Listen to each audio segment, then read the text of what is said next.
Hi everybody, TJ Mac Vintage Cards here, and today I'm doing another episode of Top 10, and today's episode is featuring Top 10 favorite baseball cards from the 1980s, tops only from 1980 to 1989, so I don't have any Flair, Donruss, Score, Upper Deck, just tops cards only, because that's what I collect primarily from that decade. So that is my focus in this video, and just real quick, I don't pick any player twice in my top 10. I profile 4 best of the rest to start that did not make my top 10 list but had strong consideration. And it is not based on values or anything like that. It's mainly based on like the photo, aesthetics of the card. Could be memories that drive it as well of a card that I enjoyed as a kid, something that draws my eye when it's in the case. So just to start it out here, here's my best of the rest. The first being the 1983 Topps Paul Molitor. And the reason why it gets the list is I just love the uniform, the coloring on this.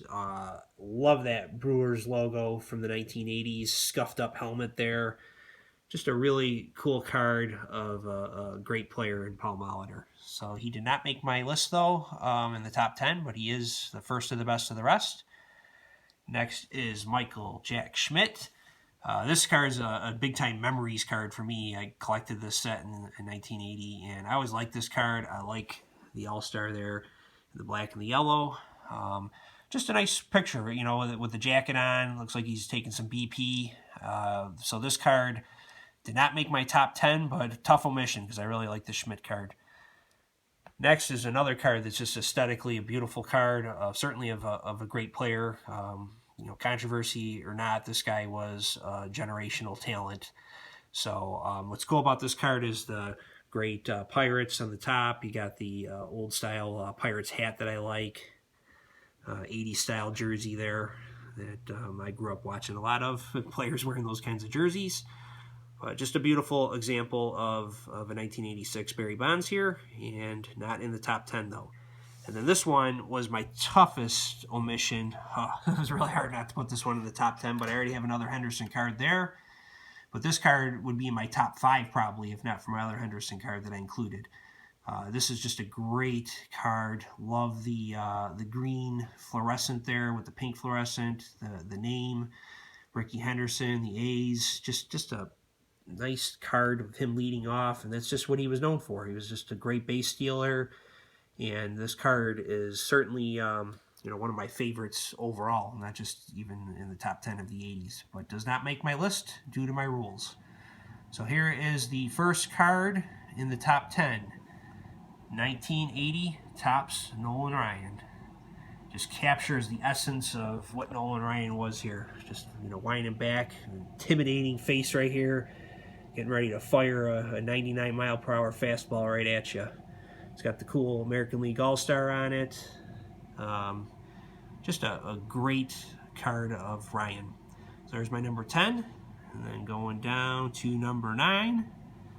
This one some might like it, some might not. But this is one of my favorite Pete Rose cards because it's cool because he's in an Expos uniform. Didn't play for the Expos very long. I love the 80s Expos uniforms. You got to love this pink Expos going up the side here. Great shot here of Rose's face, intense look there. And I'm going to do a shout out to one of my cardboard buddies, Shannon from Back to the Cardboard. I know he's a big Pete Rose guy. And check out his channel, Back to the Cardboard. Probably a lot of you that subbed to me already subbed to him because we run in similar circles. But he's got hilarious videos, awesome collection. Real smart guy, puts good videos together, and really appreciate what he does. So I just want to recognize him. Back to the Cardboard. And sorry, Shannon, no Reds here, but this is a great Expos Rose. So next is my favorite player, one of them anyway, from the 80s, Mark Mcguire. I had to put a Rookie Cup card in here because Topps brought back the Rookie Cups. I believe it was 87 when they came back. So this is the Tiffany version of the Mcguire. Just a nice green image of green here, the beautiful A's colors. I always like those jerseys. And I just wanted to profile this one because this is definitely one of my favorite cards of one of my favorite players. So Mr. Mcguire comes in at number 8. Number 7, Kirby Puckett, 86 tops. Love the uniform there, those old Twins powder blues. You gotta love that. A great swinging shot of Kirby Puckett there.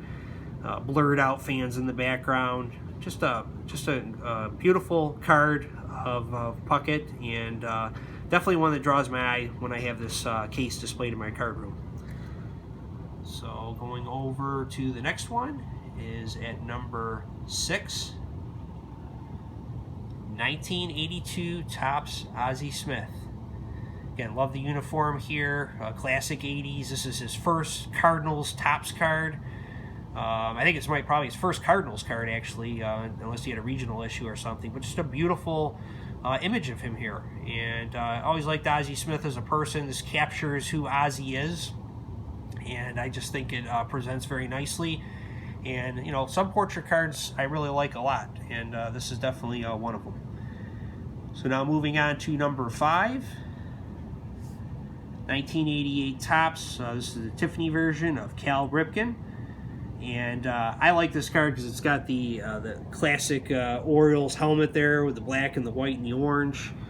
And just like the stance here in this picture, love the clean design of the 88 Topps. And I have to think this was the year that the Orioles started, I believe it was 0-21.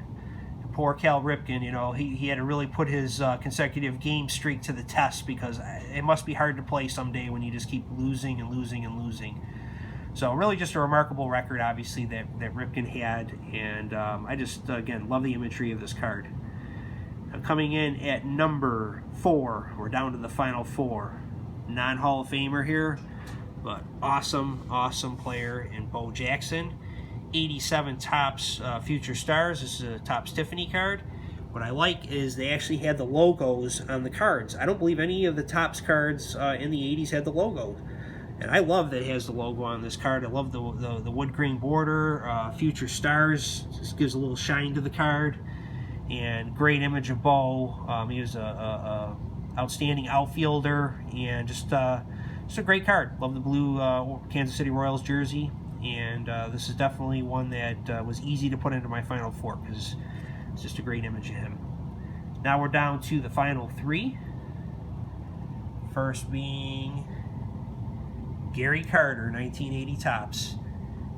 Gotta love this card. Making a play at the plate, holding the ball up, saying he got him. Dust in the air. He's got the great Montreal Expos batting helmet on there as he's catching. Just a great image of one of the finest catchers, certainly of the 1980s, Hall of Famer Gary Carter.